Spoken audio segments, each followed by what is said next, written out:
Welcome back, everyone, to Ladder League Recaps. This is the Week 2 recap and the Week 3 prediction section. I am joined by my guest today, Anorak. Welcome, Anorak. Yo, what's up? And we are just going to jump right in because Week 2 was a very, very exciting week. And I'll start off going from the top to bottom. So I'll start off here with Rung 1, which was actually the last race of the week. E Roadhouse, Bricko, and Zach. And this one was already kind of drawn up on paper to be like a super, super close matchup. Obviously, anyone could really take it. I think Zach maybe is a slight favorite. And I got the honor of commentating this match with Anonymous. And this one was like an awesome one to commentate because it was a three-way race pretty much the entire way. Um, Another week though where Zach, he started out a bit like pretty hot. He had a bad episode 1, but then almost the best episode 2 ever performed. And then he was able to take the lead and pretty much bring it to episode 6 when things kind of took a turn for Zach, where he popped and bounced and Jabba's lost like 50 seconds, I believe, with like a 640.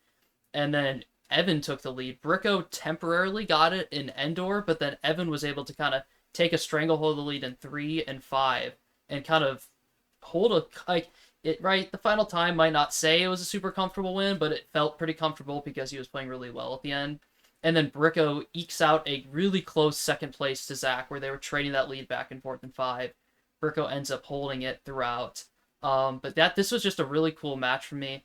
And if anything, I think that it just shows that Evan can kind of just go from a down week to an up week out of nowhere. And then you see a guy like Bricko who, had a really good week 1 where, take away a couple mistakes and he would have had an easy 217 again. So Bricko looking really strong. And Zach, a little bit concerning, another off week from him. Anorak, do you have any concerns with Zach with the two kind of down performances? And I guess what is your kind of thoughts on the result of this match? Yeah, I mean, with one fluke run from Zach, not winning like he was expected to Mm-hmm. the first race, you can just move past that. But with two now, it's a little concerning. But I really don't think this is gonna slow Zach down. He's gonna be putting out performances that are better than this pretty much every run. He's consolidated his time loss down to just like one or two spots, and that's the major thing. Um, So I'm not too concerned about him, but if he continues making those time losses, those mistakes, that cause almost a minute in time losses in one level, then he's gonna have issues. But I think he's gonna clean that up and he'll be fine. Yeah, and I guess Evan qualifying, I guess I forgot to mention it as well. Evan gets like the second seed in the in-person top 8. I guess as both me and you are both people that are like potentially going to be in this top 8. I almost feel like the 7th seed is almost something to avoid because he's such a scary tournament competitor. Do you think like this 2 seed is like deserved for Evan? Do you think he after week 1 he might not have deserved it, or do you think this is like kind of a deserved seed for Evan here at the 2? No, I think he still deserves that. Mm-hmm. Yeah, I mean, one fluke run isn't gonna tell the whole story of how someone's doing. Evan still got a 218 in the first race. Not bad, but not what we expected. And then this is more of a time that we expected, and so that shows that he cleaned up everything he needed to in 1 week, and that's why he is the week 2 qualifier. Yeah, and it's almost like it's hard to say anything like bad about Burko because right, this run wasn't as good as the last one, but he did a PB week 1. So it's just like another one in the books for Burko. He pulls out a good second place, and I know he can probably nitpick that and find a lot of time save.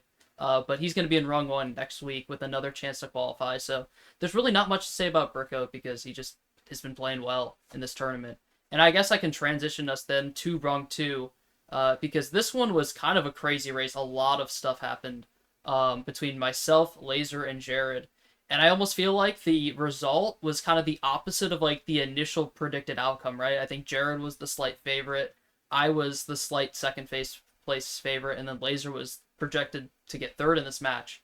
And I think I actually didn't say there was a Bozo week race of the week last week, and that was kind of a thing I did last year. So if there was a Bozo race of the week, this was it, because this was like a disaster, I believe, from all three runners out of episode 1, both getting like high, all three of us getting like high 20s. I I can't remember if anyone eclipsed a sub 41 episode 2 exit. I don't think so. Actually, No, I'm looking at the episode exits right now. The best was a 41:35 from Jared. yeah, so it was kind of just an absolute bozo start. I guess, and Anorak will be able to do this on his race too, but I can kind of give some runner's perspective here, especially episode one.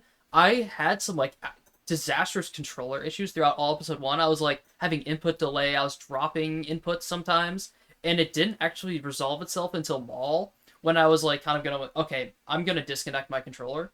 The actual strategy I do is after Maul is finished in the end cutscene, I disconnect it because of God fraud. It messes up my input device. I'm not going to go down that string of that long path of thought, but it ended up disconnecting itself at the beginning of Maul. So then I had to like lose 30 additional seconds after I was already playing on like input delay, and by the time the dust was settled, I was down 2 minutes on PB out of ones. And I don't watch the races at all. I don't tune in during the matches. This one I actually ended up tuning in, I think, during the end of three, or like towards the end of three, because I was pretty sure it was just over at that point. And then, you know, I wasn't very wrong about that. But to continue about the match recap, the Laser and Jared pretty much held, kind of a back and forth lead through 4 and 6. I was, struggling behind, but Jared actually crashed on 3-3. So it obviously gets timed out, his PC crash, so his time difference was like, I think 40 seconds behind Laser going into the level, but it was still like Jared was visually behind like 3 levels or something ridiculous. So when Laser finished and ended up winning the race over me, actually, as a runner, I can talk a little bit. I had just an awful run, but I actually had a good episode 5 for once in my lifetime. Mainly the last 4 splits all went well. I was kind of sitting there, like, I definitely lost. And then the crazy drama happened where Jared, it wasn't looking like he was going to pull out the win. But then in Bespin, gets like an auto swap on box clip and then has to go get 3PO to back it up. But then the backup was a complete scramble. He forgets to bring R2. Then he has to go all the way back and pull the lever for R2. And it was just an absolute disaster for Jared. Then he loaded, I don't know if you remember this, Anorak, he loaded the like bridge room and then did like he pulled the levers for the bridge and then walked across and entered the Falcon because he did GTF. He didn't do bridge skip, and his Yeah. best spin was like 8 minutes long. So like an absolute disaster for Jared, blessing me in the process, keeping me in rung two, because you actually ultimately did leapfrog me. But an absolute blessing that Jared did not get second place in this race for me. But an absolute crazy match, and honestly, this is telling in a couple ways. Like I'm not gonna write my performance home too crazily because it was just a bad run. And I think I'm a bit of a momentum player. When I have a bad start, I start to like play bad throughout. But Laser another 219. I guess Anorak, will ask you, do you think like this Laser 219 again like is kind of dangerous? Like he is suddenly like they're a competitor for top 8 that we didn't really see Yeah, initially. Laser is looking really good so far. He's had another bad episode 1, like just like his first race, but he still manages to get a 219 with that. So if he can clean up episode 1, that's like a minute and a half time save. And then he's getting times that will be beating me in a race. So I need to like if you asked me a few days ago who I would want in rung one that like would be most ideal that I would run against, but they like could possibly be in rung one, it would be Laser. But now that he is there, it's looking a lot scarier because I know if he pulls out a really good run, he could be putting up a low 218, Mm-hmm. and that would be really hard for me to beat. Yeah, and that's the I still thing. think Yeah, go ahead. I still think like Bricko is a tougher opponent, Mm-hmm. and then like Zach would be a tougher opponent, but he's not in the rung. But yeah, Laser has proved that he's going to be very difficult to beat. It's not just going to be like a race between me and Bricko at all. I He'll be in guess it. I was gonna add the tidbit of Blazer has gotten these 219s with both bad episode ones as well. So like Yeah. he could easily make it a 218 if he actually gets a good episode one. And then I guess also, do you like this Jared run? Do you kind of like it's a he had a bad week one with the 220-21. There was a lot of like disasters here and there, but this one had, I guess, one major disaster. I think it lost him like 2-3 minutes, but still would have been a 220 regardless. Are you a bit concerned about Jared's like top 8 chances at this point? Because I think going in, he's the defending champion, and then suddenly now he's. I mean, actually, I can pull it up. Look at the average list. He is 6th on the average list seventh on the fastest time list. Like suddenly he's not even like looking guaranteed with how he's been playing. Are you a little concerned Yeah, about it this is. performance? I would still definitely say he's going to make top eight, but it Mm-hmm. is much more concerning now. Like, I thought he'd be making like fourth or fifth seed for sure at the start of the ladder, but now it's not looking like that. And he could easily end up like in the wild card match. And I would not have expected that. So it's looking a little scary for him, but I still think he's going to make top eight. Yeah, and that's the thing. It's like even if he's in a wild card match, I think because we've seen these performances, I don't even know if I could trust him in a wild card match. Like as you can see, like I know this week there was a disaster at the end, but and let's just say he gets a 220. I think someone like a Colton or a Wazip, or Justin, Laser Me, like who might be on like that potentially in the wild card match as well, like could just easily all beat that, in one run. So I'm a little bit nervous for Jared. Obviously, there's still a lot of time in the ladder for him to make it up, but yeah, it's a little concerning for me as well. And I guess I'll throw it over to you now for rung three, and I guess and you can give your perspective on this race as well since you were in it. Yeah, so this one was pretty good for me again. Obviously, I was less than 0.3 seconds off my first race when you don't count the penalty I got for not saving. Um, I think it was just pretty solid throughout. A little bit of a slower episode one, but comparing it to 1905 with saves is pretty hard. Mm-hmm. So a 1930 is still good. And then my episode four exit was like 35 seconds slower or 33 seconds slower than the one I got in the first race. And then I still ended up beating the time I got in that first race. So a little bit of a slower first half, but a much faster second half. And then if I put those two together, obviously I'll be putting up low 218s, maybe 217s. So I'm pretty happy with how I'm doing now. I would like to be putting up a little faster than this time for a chance to win rung one. Mm-hmm. And then as for Colton and Wazip, Colton was obviously doing pretty well, staying close behind me for the first two episodes. And then the gap did start widening after four. I was nervous during episode one, just like in the first race. I don't know if it's because I thought Colton or Wazip could beat me, because I knew they could off of a really good run if I had a poor one. But I also obviously had the chance of leapfrogging, so I wanted that to happen. I was a Mm-hmm. bit nervous for that. But just like in the first race, I was only nervous during episode one, and after that, there was no nerves, and I was able to play the game, and I played it pretty well. And that's how I was able to see the gap just widen episode after episode. And Wazip, unfortunately, just had a rough episode one. He had a pretty bad pod race. I'm not sure what other time losses he had because I don't think the pod race was that bad. But that episode one just kind of put him out of the race early on. Mm-hmm. And even though he was starting to close the gap towards the end, there was just not enough time in the race for him to catch up to Colton. Yeah. I mean, this race kind of like, I mean, man, for you saying you were nervous during episode one and then you got a 1905 and then this one you got another, do you remember? It's definitely still sub 20. 1930. Yeah.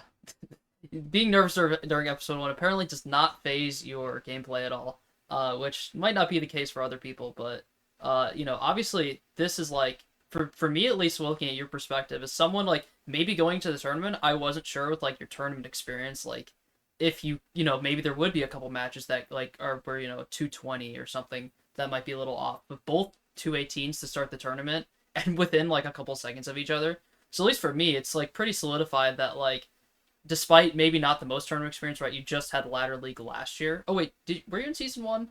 This is me Yeah, I completely. mean, Okay, barely I was in season one, but yeah. okay, but yeah, I guess this is kind of your first tournament where you're kind of like a favorite going in to make top eight. Or well, last year you also kind of were, but I think this year is a little bit different because you are like a top runner for the first time in ladder league. Like you can maybe win the entire tournament now. Like I definitely wouldn't put it past you to do that. So like there's different expectations this time, I guess, you're meeting them immediately, in my opinion. Uh, and then I guess I'll talk like Colton is a little interesting to me because right week one he put up a 223 right and his PB now is a 219. He's improved it twice now in the 219 range, and he gets a 222.01. It's almost considering like Colton, it's not a terrible average, but is that enough to really make top eight though? Because Colton might have to do it through a wild card match, and I'm a little concerned that Colton, it might not be enough. Like, Anorak, are you concerned with like Colton's times at all being like a little too slow for top eight, which I think ultimately is his goal, especially like wild card stuff? Or do you think like this is like an okay trajectory for him and he still's got a good shot? If he keeps getting these times like 222s and 223s, I really don't like his chances for Mm-hmm. top 8, but I know he can, get some faster runs than this. He just PB'd again today, got another 219. So he can be putting up times like that in races, maybe 220s, which would be a lot better for him. But yeah, if he keeps getting 222s and 23s, then there's not a very good chance he'll make top 8.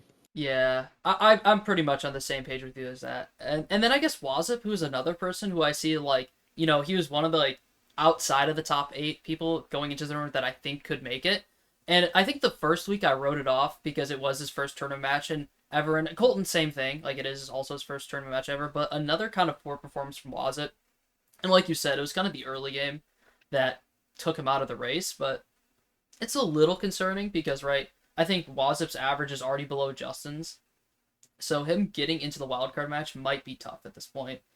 I'm like, just because I'm just guess I'm benchmarking with Justin because he got a 226 week one, and then suddenly his average is already better than Wazip's as of week two.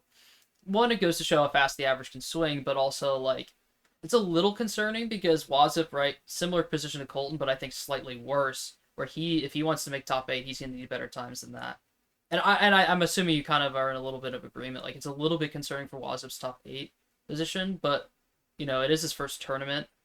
I guess what do you think of Wazip's performance so far, and do you think he could like I maybe mean, improve? what was the time he got in the first race? Actually, let It's me see. basically He the got same a thing. 223.45. Okay, so these are like 2 minutes off his PB, which doesn't seem that bad. It's not great, but when you look at like the potential he has for PB, he could easily be up there with Colton. He could have a 219 right now. So that makes these races look a little worse because he's instead of being 2 minutes off PB, he's basically 4 minutes off PB because he has the same potential as Colton right now, I think. And I think he really needs a breakthrough PB, Yeah, maybe for the mental or maybe just for like to prove to himself, I guess for the mental, to prove to himself that he can, get better times. And I think a breakthrough PB would really help him start getting 221s, 220s in races at least. But right now, these 223s are also not looking good for top eight.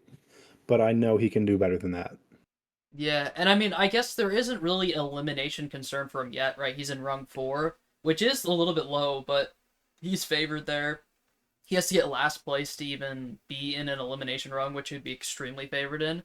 But, it is sort of like Wowzip has kind of 2 weeks to figure this out, right? And if he doesn't figure it out in those 2 weeks, his average, his, fastest time might be completely shot, and he's going to have to somehow qualify as the 7 seed.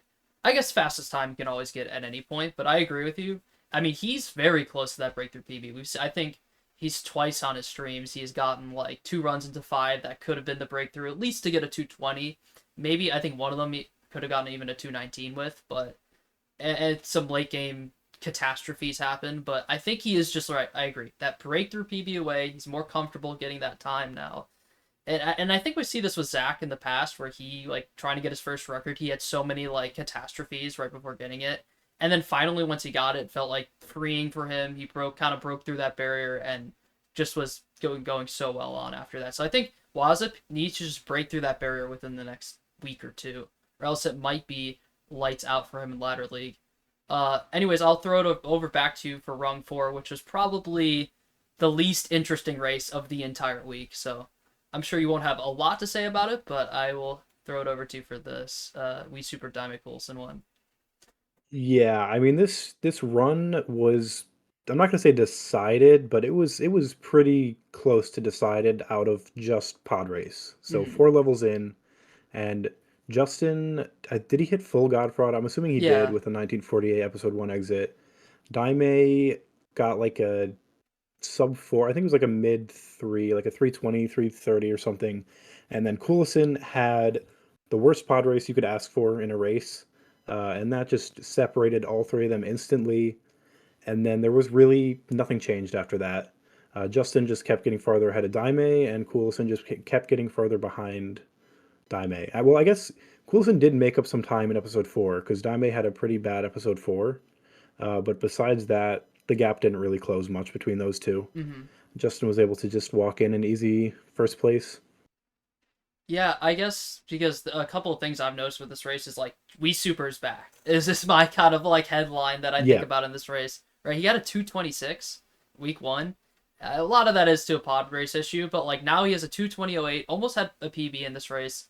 And I feel like before it was like super in doubt whether he would even be competing for the top 8 spots, and now it's like, all right, well, I shouldn't say in doubt. After week one, there was definitely some more doubt though, and now he is back, and I think he definitely has a really good shot at top 8. If not, he might be favored as that 8 seed. Although now, because also Laser jumps in there, it's really really interesting how the potential top 8 is going to work out, especially now with Justin seeming pretty much back.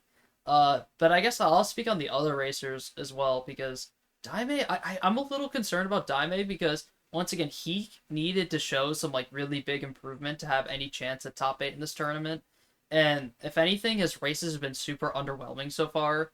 And now he's in rung 4, right below the elimination rung, where I don't even know, like, someone like Charizite who could potentially get a run, like, a time similar to his, because Charizite's a very sporadic runner. Like, let's just say Charizite gets a good run. And it's hard to see Waza not beating Daime here. I don't want to get too far into predictions, but, like, we could potentially see Daime in the bottom rung very early on in this tournament, and it's a little concerning because that was someone who I had higher initially in like my power rankings, and he's kind of just not really shown any crazy improvement yet. He hasn't improved his PB, and he has so much potential, but he just hasn't been breaking through. I guess are do you think that Daime is kind of showing I guess what do you think of Daime's performance so far, and do you think that he will be able to recover from this, or is it a little bit too late? He's dropped himself a little low in the ladder. so he can definitely recover from this, but I think he's in a similar situation to Wazip, where he has not PB'd in a while. He has very big PB potential, and I think a PB would just help with his mental so much, and he'd be getting much better times in races if he could just PB.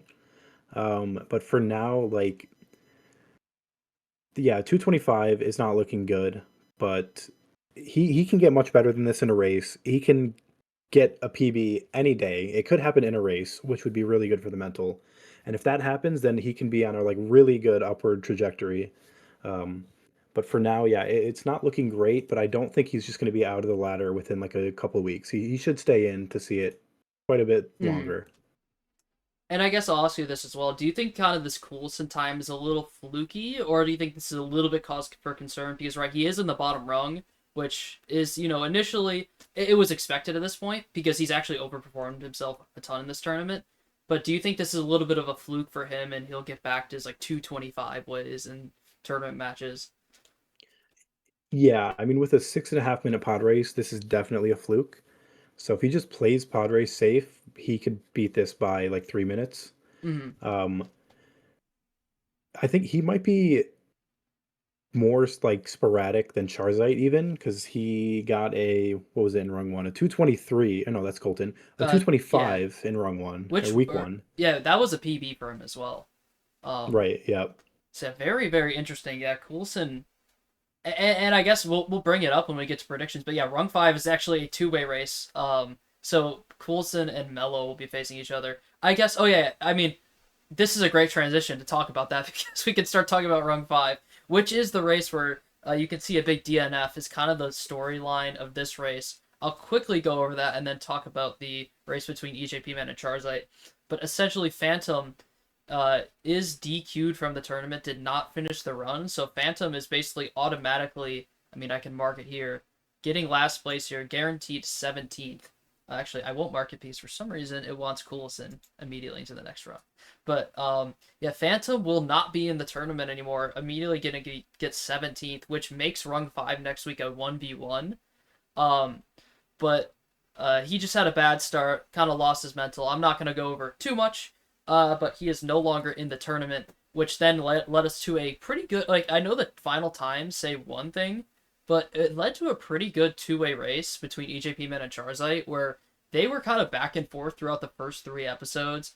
EJP Man taking a slight lead into six and then kind of extending it at during throughout the late game. And Charizite, I guess, is notoriously like a good early game, like a really good early game runner for his time. But then his late game has been lacking, and I think it's like sort of been this way for a while for Charizite. And it definitely shows here where he had a really big disaster in the late game. And actually, like going into five, I think he had like a 24 or 25 BPT, and then almost got leapfrogged by Mello, just saving it with a 20-second better time. But kind of sort of a disaster five for him. And then EJP Man with honestly, a run that I think is like pretty encouraging to see. He gets a leapfrog and he gets a 223.15 on a run where initially he didn't like have a great start. And I think he had a good back half, and I think EJP Man shows that he's here to compete, but once again, I think it's a similar situation to the other runners we were talking about, like Wazip and Daime and Colton, where he's going to need to show something a little bit more if he's going to try to sneak into that top eight. I guess, what are your opinions on, I guess, this EJP Man performance and his, like, top eight uh, prospect, I guess? Yeah, I mean, it's like you said, this is just such a similar situation to a bunch of other runners. I think this is okay for EJP. He can easily beat this in a run again. It's really just a question of who's there's like multiple people in the situation and who of the people that are in the situation can improve within the next like 3 or 4 weeks. Who's going Mm-hmm. to be the best at improving in that time? And that's going to determine who's going to make it or who's going to have a good chance at, the eighth seed, maybe the seventh seed. But for now, this is not looking great, and if he continues with a time like that, he's also just not going to qualify. But anyone that can improve a little bit from like a 222, 223 position is going to have a good chance at making at least the eighth seed. Yeah, and I totally agree with you because Laser was someone who was kind of grouped in with all these guys at the beginning of the tournament, and then he immediately showed that improvement, and now Laser is basically considered, someone who is maybe even favored to make the top eight suddenly, and I don't want to quite move Charizard in that group of people because I think his ceiling is there, but his floor I think is really low compared to everyone else right now. Right, like putting up a 227 completely just kills his average. Week one, he also got a 227. So it's like him getting it with an average is like basically impossible at this point with the wild card race. But maybe if he like goes crazy and gets a really good time, which I know Charizard is capable of, he has got a really high ceiling. But it would be I think a little bit shocking at this point if he were to make the jump up to like a top eight level. But we'll see how far Charizard can make it in. He hit his under in his prediction, so thank you Charizard for that because I picked Charizard under. Yeah, I want to talk about Charizard really Yeah, quickly, yeah, go actually. ahead. If you were grouping him with the people all around him, he's probably the only one capable of like getting really good episode ones like this. And like Mm-hmm. even episode two, he can carry it through there sometimes. But he's also the only one capable of losing like a minute and a half to a single trick, Yeah. like we saw in BBJ. Like that's a really good example. He did it 40 times the same way 40 times and missed it in the exact same way 40 times. He really needs to work on adjusting Mm-hmm. and like realizing what he's doing wrong when he's missing a trick because I have seen him miss the same trick over and over, making the same mistake and not realizing what he's doing wrong. Mm-hmm. So he is very capable of having good times, but he's also very capable of losing time in ways that like no one else really does. Right. And that like long term, especially in ladder league, which favors consistency, is like almost a death wish for Charizard. Like he's gonna have to, put up I think right, fastest time could happen any point, but I think he's gonna need something really special to get that even at this point. Um Yeah. and I'll throw it back over to you for this rung six match, which was between Mello, Olive, and Quasar. And obviously it was some cinema on this one. If you wanna quickly go over it.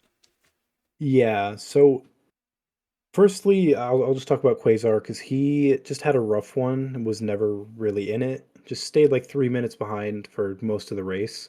But then Olive and Mello, this was a really good race, and Olive was, looking set up for the win, and then had just a disaster on door clip.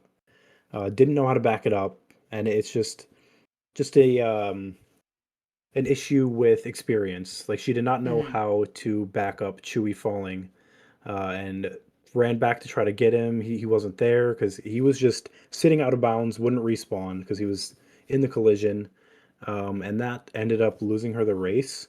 And Mello, he this is a decent time for him. It's less than a minute off PB, but like he can, if he puts up a time like this in this rung 4 match or rung 5 match next week, then Coolison I think will beat him like 8 times out of 10 because Mm-hmm. Coolison's very volatile as well.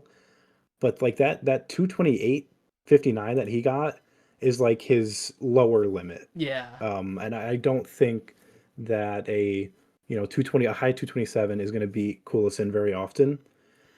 So I mean, the race was really good between Mello and Olive, but Mello, now that he's qualified, will have to put up a little bit of a better time than that.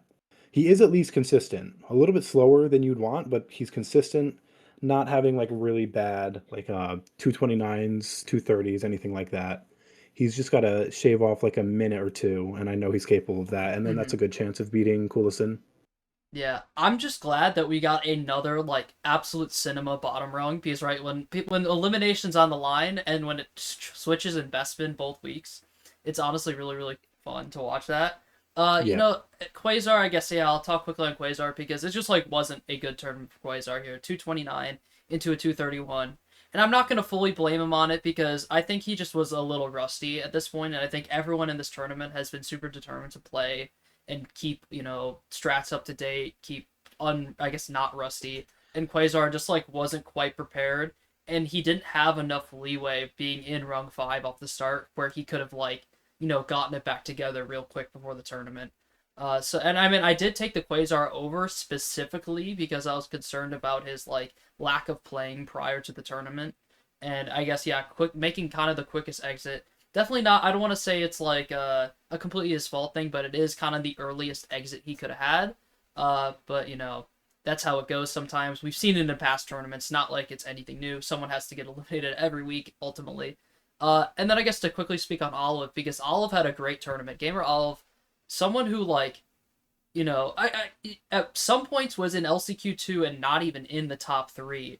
So we could have seen Olive get out in the LCQ, but Olive ends up making it through rung 7 in a thriller in week 1, and then almost, I mean, if Olive was able to hold on through Bespin, could have been in rung 5, which is just a big overperformance from her this tournament. So big shout out to Olive for like a huge overperformance of her seed from the beginning of this tournament.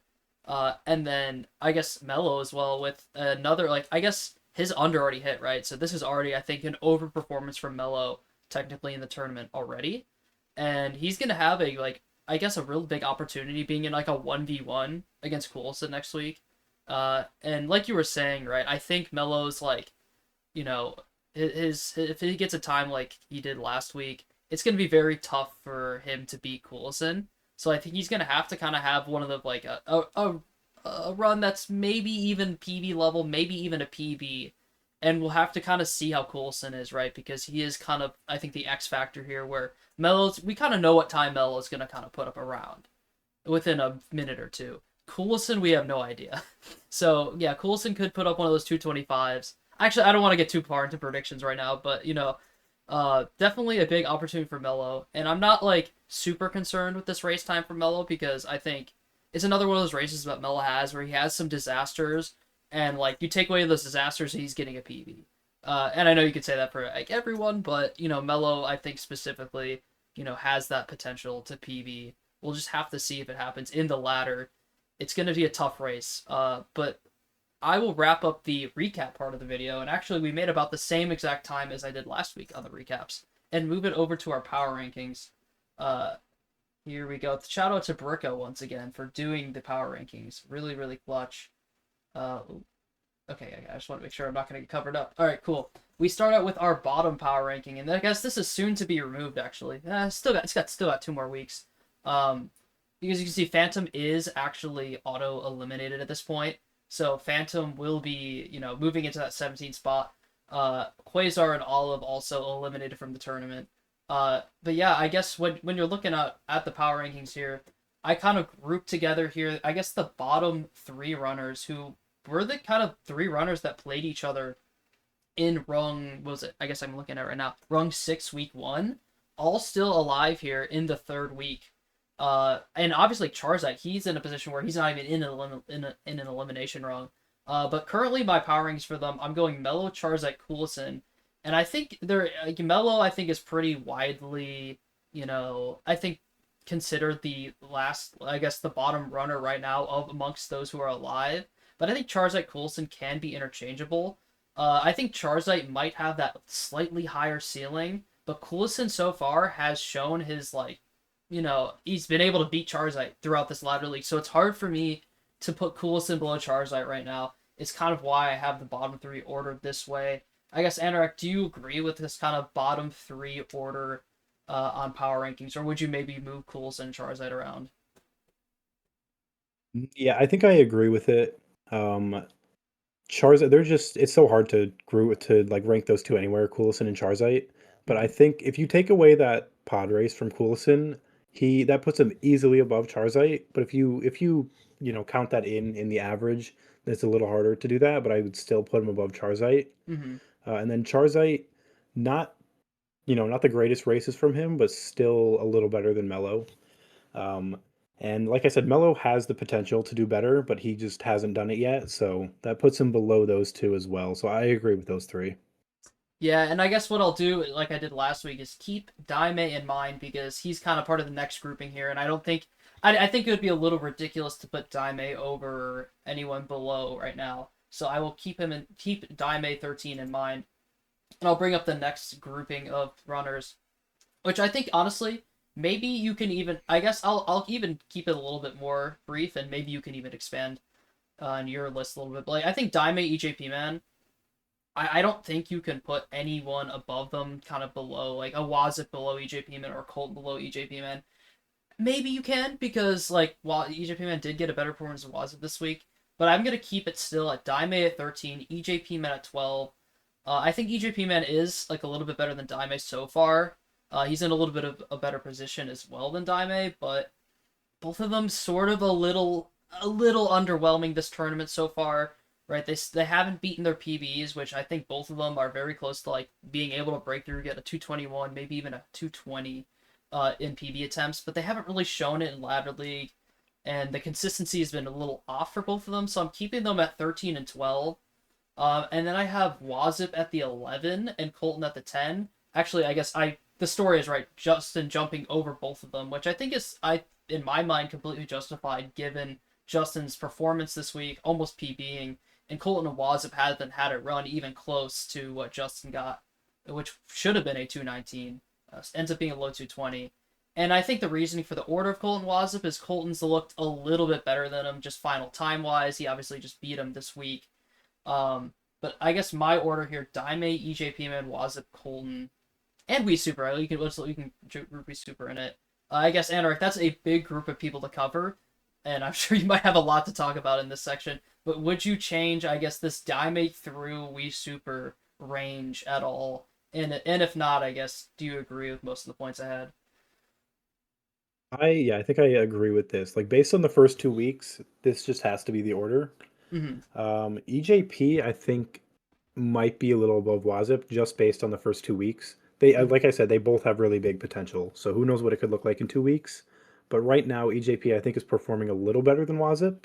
Mm-hmm. And then We Super definitely jumping over those two. I don't think it's enough to have him like jump over Jared or you, not yet. But yeah, I think that looks good for those five. Yeah, I guess maybe like you even foreshadowed it. Like maybe you could justify Justin over Jared just because of Jared's performances, but I'm gonna give Jared the benefit of the doubt again. Like I think it's another fluke. Like I think Jared is on watch this ladder league to have a bit of an underperformance going into top 8, but I think it's a little too crazy, especially because the crazy investment mistake he made that to like jump Justin all the way above Jared. Yeah, Justin's still right. It's one run. Like just as we judge people not to like one bad fluke run, I think we can't over estimate someone based on one good run. And I think Justin totally you can justifiably say he's up there because of that run, but I wouldn't say I'd say on average Jared still beats Justin.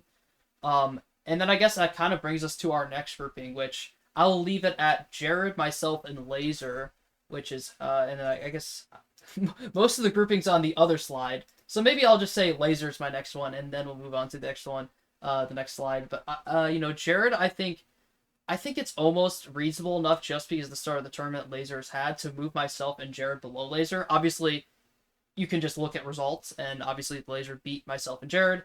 And whether you think it was like really bad off races for me and Jared, it's very justified to say, and I agree it was a very bad off race for me. But despite that, Laser has gotten two 19s in a row.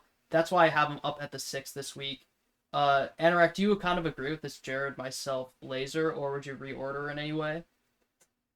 Can you just refresh my memory on what happened to you in the race? Why'd you get a 221?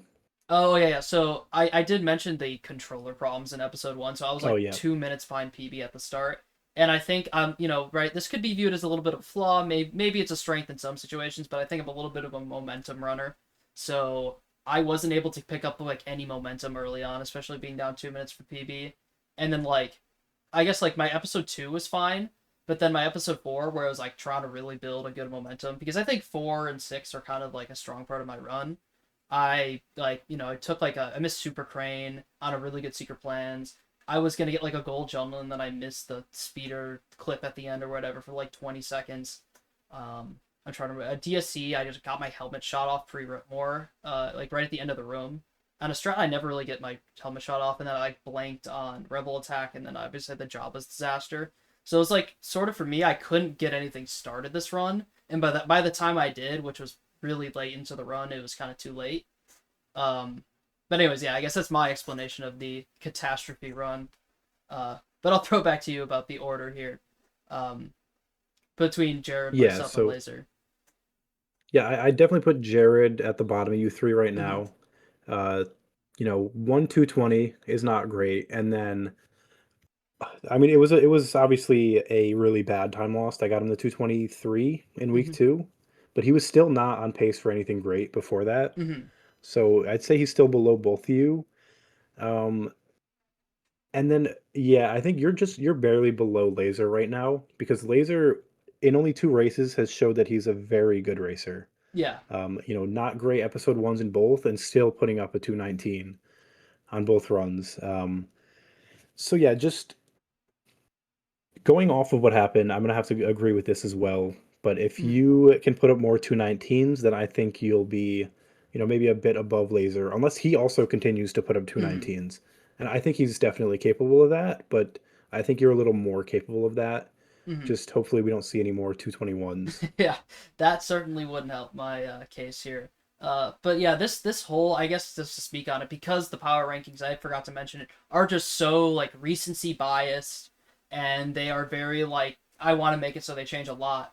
That's why they are recency biased. This I think this whole grouping in the middle from like Daime up into Laser has just so much like potential to change throughout the ladder. Like I think this is going to be switching around every single week between the 6 and the 13. So that'll be very very interesting.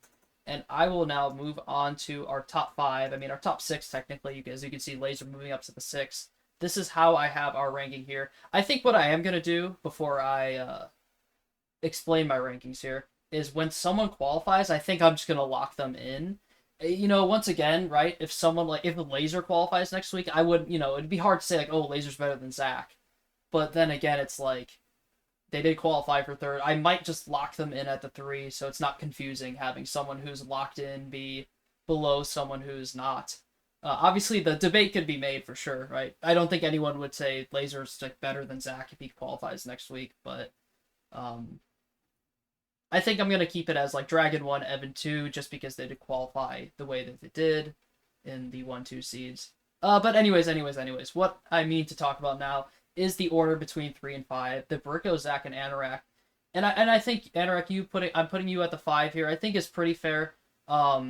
Right, you haven't put up better times than Zach or Brico yet, but you've obviously been really consistent. You've put up better times than Laser. I think right now it's like honestly the most fair spot for you. I think you're the easiest one to rank on this entire list just because your times have put you exactly where I think you deservedly are at the 5 seed right now. Obviously, could change. Zach right now, I actually gonna move him below Brico I think in the long term, Zach is going to have maybe a little bit better potential. But in terms of right now power rankings, Bricko beat Zach in a race last time, and Zach has been a little bit questionable in these no reset settings lately. And Bricko obviously showed that 217.03 in week one, and maybe some people might have had Bricko over Zach after that performance in week one. And I think after this week, another Bricko putting up a better time than Zach, I put Bricko a little bit above him.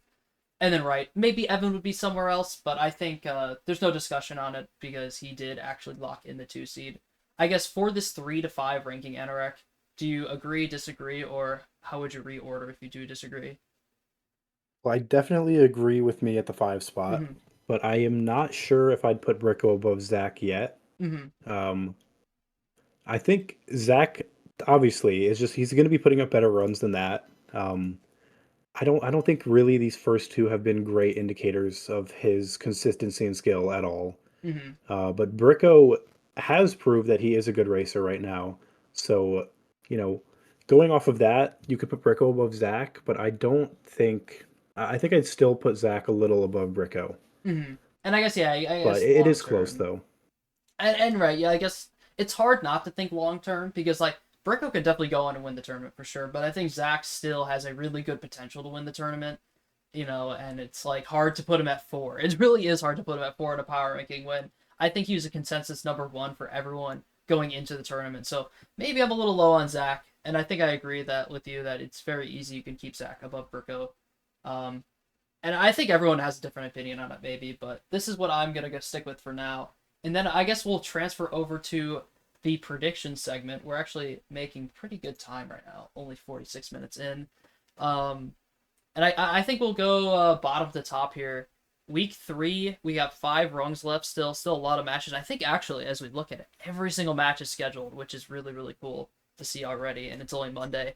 Actually, yeah, the first one is tomorrow. But we'll get to that because it's the top rung. Rung 5, which I foreshadowed earlier, um, is a 1v1 between Coulson and Mello because Phantom DQing out of the tournament. And I think we've already basically discussed this match already in the previous parts of the video where it's basically Coulson has basically the edge here, but he's right. We kind of know what time Mel is going to put up a round. Maybe Mel is a good performance, puts up a PB, but Coulson definitely could just still beat that on a normal run. But then again, Coulson very sporadic. We don't know what we're going to see from him. In terms of my prediction for this, I think I'm going to give the edge to Coulson just because I think he's got a higher ceiling. I think he has a higher like median run than Mello, and Mello hasn't really proved yet, even though I can see that potential that he can put up a time that's like 225, 224. I can see the potential, but he hasn't proved it yet in an awful or in PB attempts or in a race. And I think Coulson has shown that under pressure he's pretty good. Obviously, the pod race disaster last week, but in the LCQ he was really good and dominant. In week 1 he was really good and dominant. I'm gonna give the edge to Coulson, and I guess it's yeah, you can't really talk too much about this because it's a 2-way race instead of a 3-way race, but I will give Mello a close second place here, maybe even a PB second place. And I'll throw it over to you, Anorak. What do you think is going to happen in this 1v1 little unorthodox ladder league match? Yeah, I mean it's just Coulson is so volatile, but I still think he beats Mello like Mm-hmm. 3 or 4 times out of 10, which gives Mello a really good chance, but that still means Coulson is going to win most of the time. Mm-hmm. So I would pick Coulson, but that's definitely not me saying Mello has like a low chance of winning. He has a very good chance of winning this, just not quite what I would say is winning it like most of the time. Coulson would probably win this most of the time. Yeah, and I agree, but I think I'm giving the same reasoning as last week, where it's like I think Coulson's just going to be a little bit too much for Melo, which I said last week with Quasar, and then Melo ended up winning. So I would like if Melo ends up winning this race, that would actually be just already a crazy overperformance for Melo's initial seeding in ladder league. I think it's already an overperformance, like I mentioned before, but now it's getting to the territory of if he wins this, it would be like a crazy overperformance. So Melo, I think, is in a has a good opportunity here, but I think the road ends here for Melo. That one's like a weird one to predict because it's like a 1v1. Maybe there's some different mentality behind it, not being a normal 3-way race. It also makes this really quick section in the predictions video because it's a 1v1. I guess I'll just move us along to rung 2 because, there isn't too much to talk about in that rung 5 match, which would be Wazip, Daime, and Charizite. And this was another unique race where Wazip is coming in as the favorite, but then again, given his performances, if he gets another 223, for example, Daime and Charizite do have an opportunity to potentially beat that time. Obviously, Wazip, I think, right, he's got the highest potential of all these runners as well, could break through and get a PB in this race and make it basically impossible for any of the other runners to win. Given that, I think I'm still going to go Wazip for the win. It's like hard for, even if he does put up a 223, Daime's performances, Charizard's performances haven't been quite up to par yet. Daime did get a high 223 week 1, but I think Wazip 223 might be like one of his worst case scenario races for him. And I think he puts up a 222, 221 and it's a little bit too much. And I'm gonna go with a little bit of an upset because now we can start talking about that second place race, which I think is another such crucial moment in ladder league, right? When you're in rung, the second to last rung, getting second place is very crucial. I'm gonna go with Charizard getting second place here. I think, and this is another I believe in Charizard moment. I've been doing this the entire every video, and it's kind of worked out. Second places are always good, and it's enough to survive in ladder league at least initially. But I think he's shown, if he gets a good early game, can he finally get a good late game? I think he can. And Daime, I think, is one of the most sporadic runners in ladder league, where I think just like Charizite, he can have a big disaster and it could snowball really poorly. And Daime, I think Daime and Charizite are a little bit more, as I talk about them, are like more similar than I thought initially. Like Daime is another really good early game runner. Charizard's a really good early game runner for their time levels. Uh, but both of them struggle in the mid to late game. And I'm just going to give the slight edge to Charizite here, which is a little surprising, but I think Charizite is due for a really good time, and Daime, I haven't really seen him show that potential to get a good time yet. So I'm going to go Wazit, Charizite, Daime, and I'll hand it over to you, Anorak. What do you think the order of this race is going to be? And I guess how do you see it playing out a little bit? I think this will be Wazip Daime Charizite Mm-hmm. because Wazip, I think, is a consistent runner, and the couple runs he's put up so far have just been at the lower end of his consistency. Mm-hmm. So I think he's pretty set up for a win here. But then Daime is kind of in a similar spot. I wouldn't say he's as consistent, but I think, a 225 and well, another week one was a 223. 223 is a little closer to what I think he will be getting. The Mm-hmm. 225 is definitely at the lower end of what he would be getting. So anything like a 223 or a 224 would be tough for Charizite to beat because he's just so inconsistent and his PB is a high 223. So he'd have to play near PB to beat any 224. And I think Daime gets at least a 224, if not better. So I'm gonna have to say Wazip Daime Charizite. Mm-hmm. Okay, yeah, that's totally fair. And I'll make sure I mark this down for you because I want to make sure I go back and do the leapfrogs at the end. So I'm just Daime and Charizard I'm also for. marking it down. Okay, cool. Yeah, actually, yeah, I'll actually have you. I'll just go through at the end, and we can click on it. But okay, rung 3. Yeah, we'll do. I guess for the viewers, we'll do leapfrogs once again, like last week at the end for each of our individual picks, because I think leapfrogs have been so prevalent in ladder league so far. Like, if I do a quick count, it is already up to 6 through 2 weeks, which is crazy. Three leapfrogs a week is a lot more than I expected.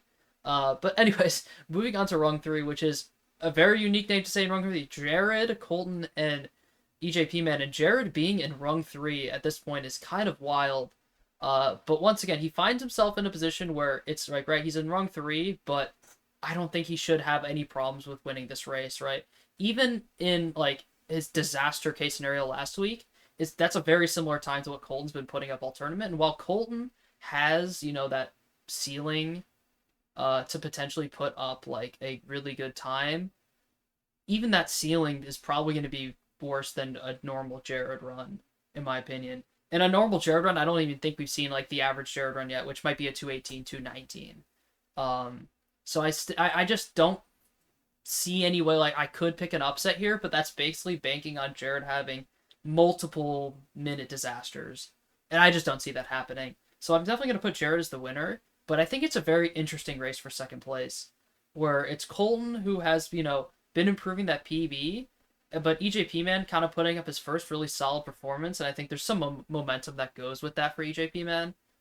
I think I'm not gonna go as far. I think as putting EJP Man second here because I think Colton's just a little bit better right now, which actually puts EJP Man in the elimination run next week. So I'm gonna go Jared 1, Colton 2, EJP Man 3. Oh, yeah, okay. And I'll throw it over to you, Anorak, as to what you think is gonna happen in this race. Yeah, I mean, I fully agree with those placements. EJP, I think, has the capability to play a lot better than expected, and Jared, unfortunately, has the capability to play a lot worse than expected. But this is still just easily the most likely outcome. Jared wins, Colton second, EJP third, but anything could happen in this race. So I'm only picking this because it's, the most likely outcome. Mm-hmm. I mean, that's totally fair. And then, sorry, I guess we're getting my dog in the recap again. Uh, Shout out Olive, my dog. But it brings up a very funny scenario. Right? It probably won't happen, but Jared could potentially be in the bottom rung next week, which is just like crazy to fathom. Like that, like he could go from rung one to bottom rung in theory. It probably won't happen, right? But almost 99% won't happen. But it's kind of crazy to fathom the situation. Hopefully my dog will stop barking soon. Yeah, I think that would require some kind of disaster pod race or something, because we've already seen Mm-hmm. disaster best spin from Jared. Losing pretty much the most time you can lose in that level. Mm-hmm. Um, and I think the only way for him to be beaten by both of these runners would be if he had like some 3-minute disaster in pod race. My goodness, But I yeah, besides I that, it agree with should you. be an easy I'm win. gonna distract my dog for 1 second. All Yeah. right.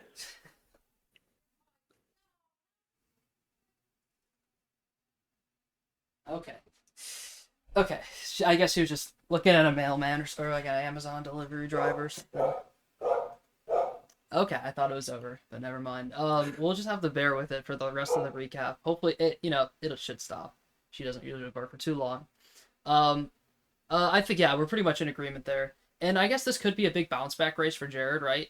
I think for both Jared and Wazip, they had 2 bad first weeks, and they're both in a similar position where they're the favorite going into the race. Maybe Jared a little bit more so than Wazip, but if they can put up a strong performance and win the races, I think it's a big like a change in momentum for them, and then that can start to pile on to better runs as the ladder goes on. So I think a big like turning point week for both Jared and Wazip in rungs 3 and 4, which I think we kind of saw for Justin, last week. This is a big turning point week for him. Um, you can't really say the same thing about you, Anorak, because you had a good week 1 and just got unlucky getting demoted. But I guess EJP Man maybe even he was once again going in as the favorite and then put up a strong performance, and we'll see if that momentum carries. Um, but anyways, going off a little bit yapping here. Wrong 2, which is a very very unique race between myself, Justin, and Zach. This is actually it's funny that like I mentioned this now because Zach and I have never played in ladder league or in any tournament ever. Justin and Zach played in the grand finals of season 3 and maybe the winners finals as well of season 3. But other than that, they've only matched up that many times. Versus me and Justin, this is our 10th meeting in a tournament now. I think I just now because of week 1, I have the edge on the record of 5-4 or 5 wins, 4 losses against Justin. But this will be another chance for Justin to even the score potentially. So it's just like a very very interesting race because I guess the name value on it, but also Zach is coming in as like I would assume a pretty heavy favorite into this race. But once again, his times have been a little lackluster, but I wouldn't be surprised if he kind of just, this is his turning point race and put on a dominant performance against me and Justin. And it's been a theme on these shows to where I go, I believe in myself. And I think you should believe in yourself. I think it's kind of ridiculous if you don't pick yourself in a race that's even half close. But this one, it's so hard for me to do the believe myself bit because Zach just outclasses me at least right now in pretty much every episode. I would say like my strength, episode 2, maybe in episode 6. but he's just even slightly better than me in those aspects. So I'm gonna go Zach to win, which is like heartbreaking for me to not put myself in first, especially in my own recap. But I think it's ridiculous to not to. I think it would be a big upset pick. Maybe okay. What I'll say this is because I have in all these videos have been picking exactly the predictions what I say in here. Maybe I picked myself because 1 point, but also like I want to pick myself. But I'm gonna predict. This is predictions. Zach to win. I think I'll get second. I think this is a big bounce back potential for me this week after what was a pretty poor performance last week. And Justin, he had a big bounce back week last week, but even his bounce back is right, not even beating his PB. And I think, and honestly, my honest opinion is I think I could get a PB in an O reset right now. And I'm sure, Anorak, you can probably say the same thing about yourself, where you can kind of just like, you totally could get a PB on a no reset. And I think a 218 wouldn't be a surprise for me, which I think a 218 or a low 219 is just a little too much for Justin to handle right now. So I'm going to go myself second and Justin third. And I'll hand it over to you after that long yap session from myself. And you can talk about this kind of crazy race here in Rung 2. Yeah, I agree with this ranking. Zach has had two not great performances that are still better than both of yours. Mm-hmm. No offense, but so that just puts It's him at number factually one. better. Yeah. Um, but like you said, you're gonna put up probably another low 28 or 219, maybe even a 218. Could even be a PB. And I think Justin, that two low 220 shows that he's pretty de-rusted at this point. But I still think if you get a low 219 or a 218, that'll be too much for him. And yeah, so I agree. Zach, you, and then Justin. That should be, again, just easily the most likely outcome.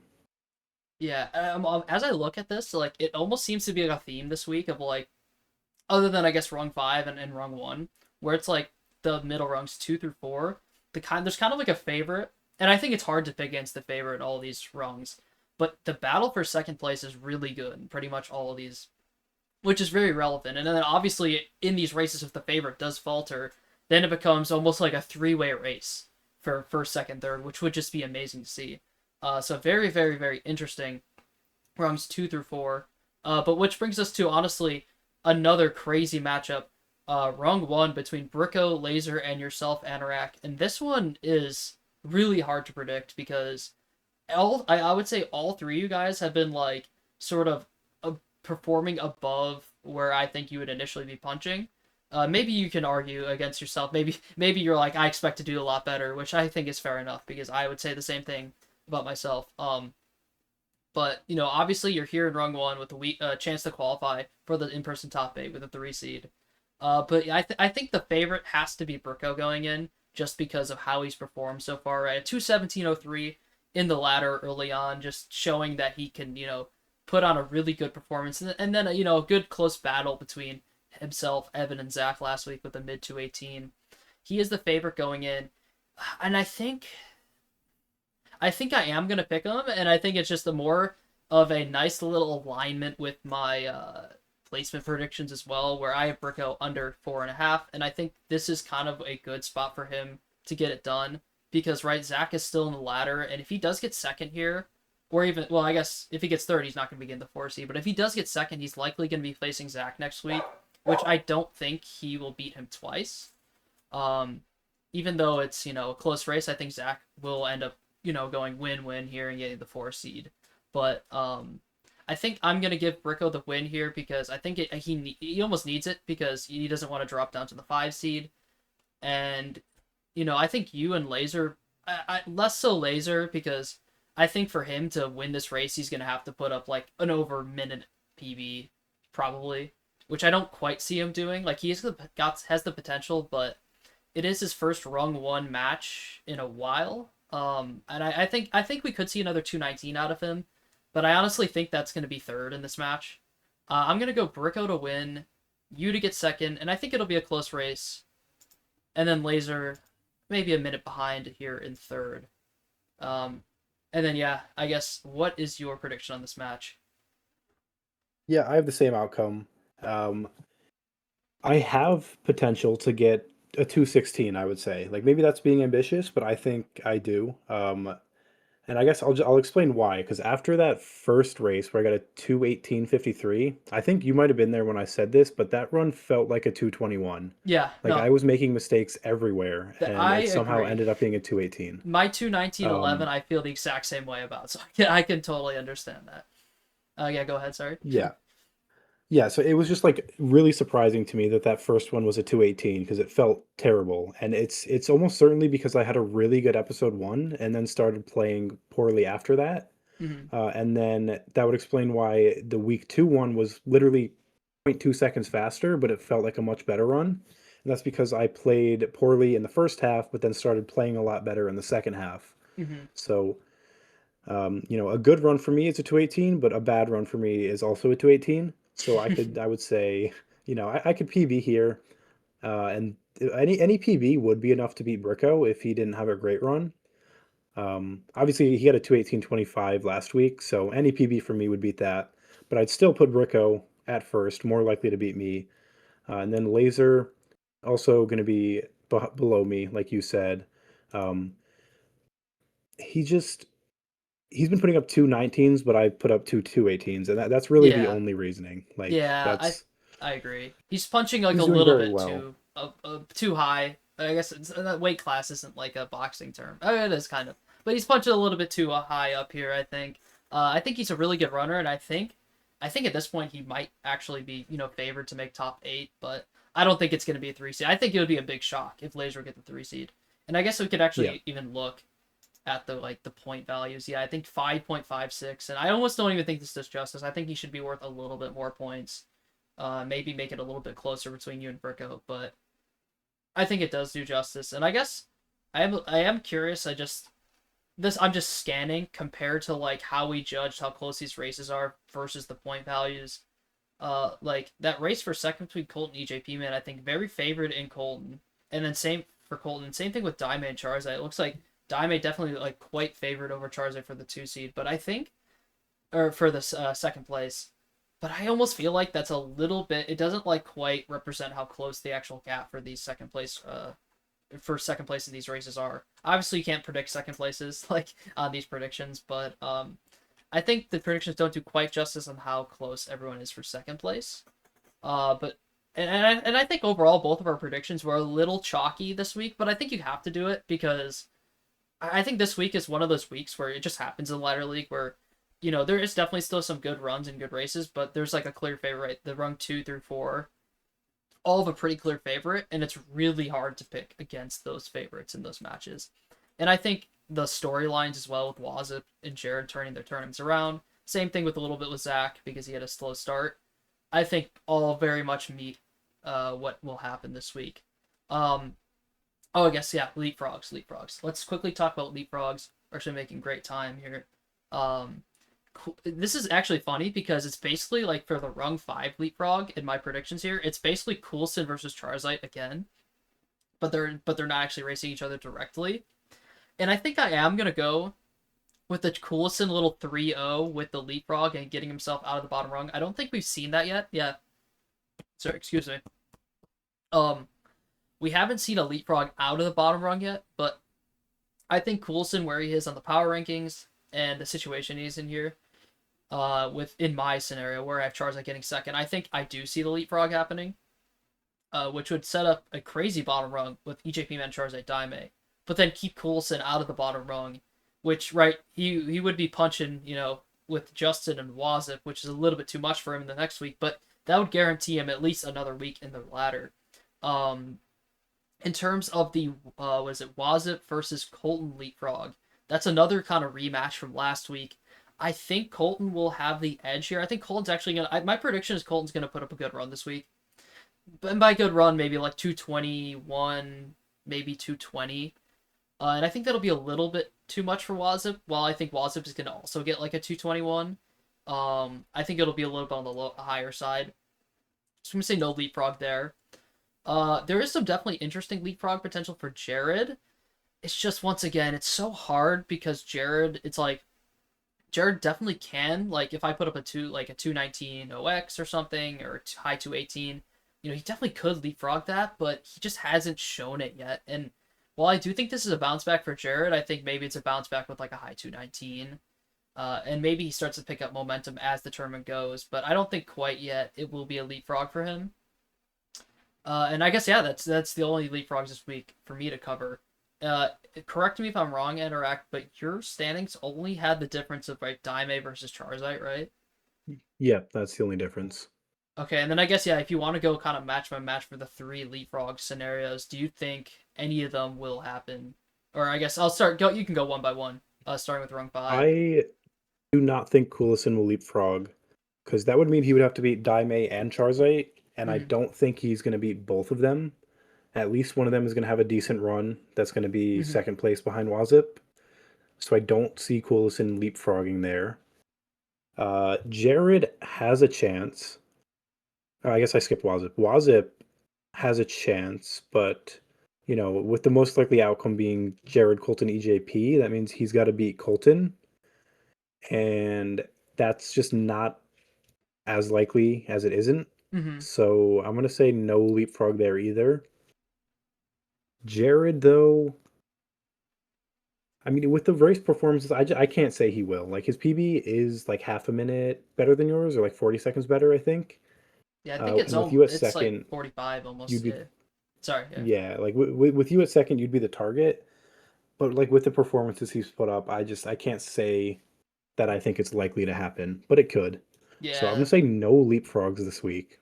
Yeah, I mean, I think that is the projected outcome. I think I'm going a little bit.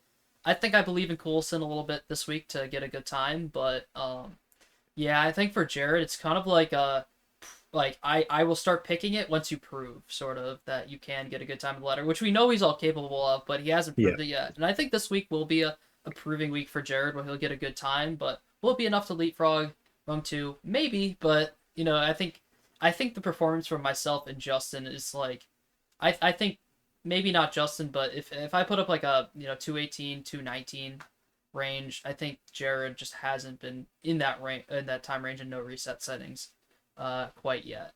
But he definitely can. And I think that is a good place to kind of wrap it up because we have all the predictions out.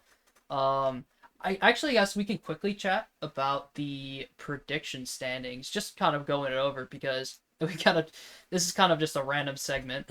But predictions are starting to come out, and maybe I'm adding this segment, right? You can theorize because I'm in third, right? I'm doing well, so I want to show off my predictions and how well they've been going. But we actually have a good amount of predictions so far. If you haven't seen this site and you're watching this video, yeah. definitely go on and do some predictions. It's fun. We have 80 now. Yeah, Yeah, 80 people in it. Some people haven't predicted, that's why they're on zero. But um, actually, the placement predictions are closed.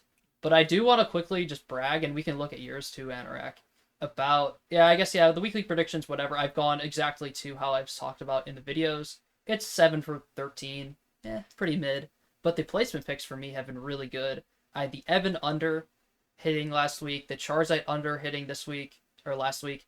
I had Y2 finish, under 20 and a half, which hit the very first week, and then Quasar also going over hit for me as well. So a really good placement week for me. That's kind of why I'm as high as I am in standings with some mid race picks. But my remaining ones outstanding. Bricko under, which actually is really interesting. It kind of relies on him winning this race this week because of Zach coming up into rung one.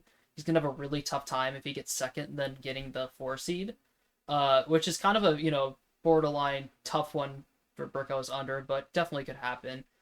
My own under, which this is just one other like I believe in myself moment, and I'm gonna choose my under. We'll see. Obviously, Jared kind of falling. Like I think Laser surpassing me in the power rankings, might put that in concern. But then Jared has gone under me in that, so I think once again it's a very good line for me. So it could go either way. The Justin over, not a great week for that because Justin had a really good time, but I think Justin getting the 8 seed is very likely and he would still make top 8. So I think that's still looking good. And the laser under has been like a near sort of lock this entire ladder league because he's been playing so well and overperforming that him getting 13th or below is almost impossible at this point.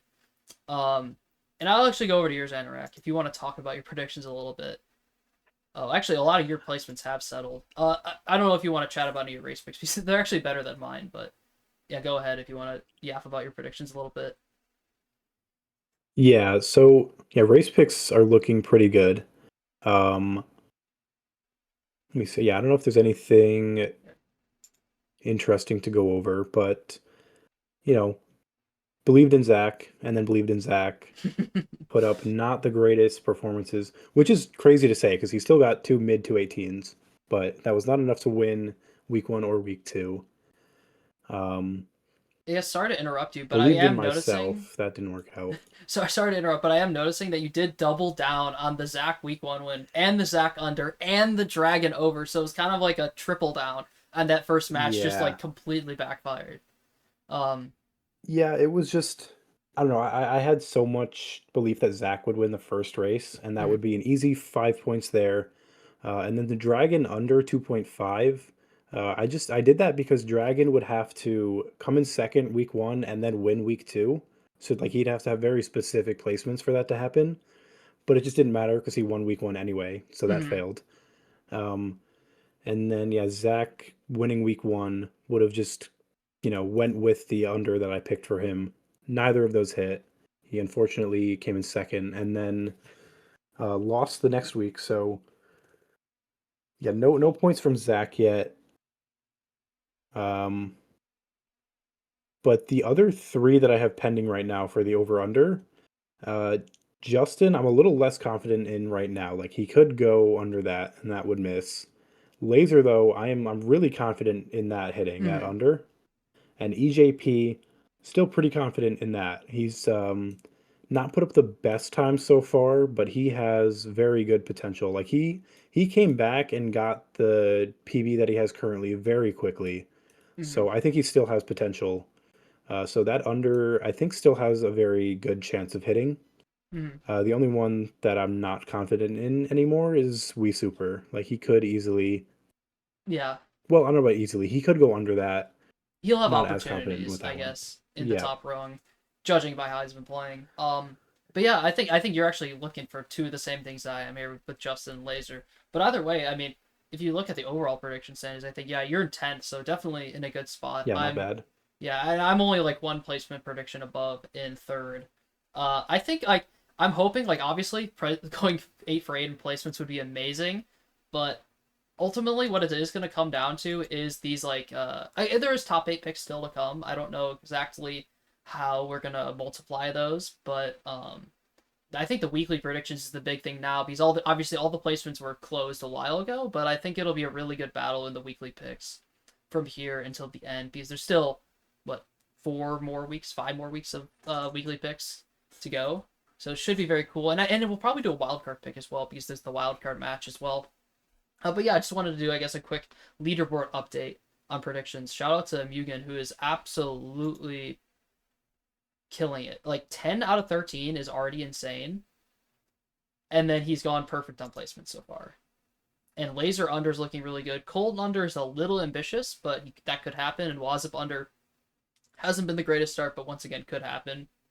Uh, those are, I guess, yeah, right when the 10 and the 9 seed are basically going to be decided at the last week or the second to last week. So definitely could happen as well. So Mugen has been absolutely killing it. Shout out to him. Definitely the front runner right now. Um, but yeah, Anorak, unless you have any final words, I think we can wrap it up here. No, I think that's it. Yeah. Make sure you guys tune into all these races next week because they are going to be or this week. Literally, I guess yeah. I guess I forgot to mention it. Anorak's race is literally tomorrow. Wrong one is tomorrow at 7 p.m. So make sure you tune in for that one. That is going to be honestly one of the most exciting races of the week. And yeah, we will see you guys in the next recap. Thank you.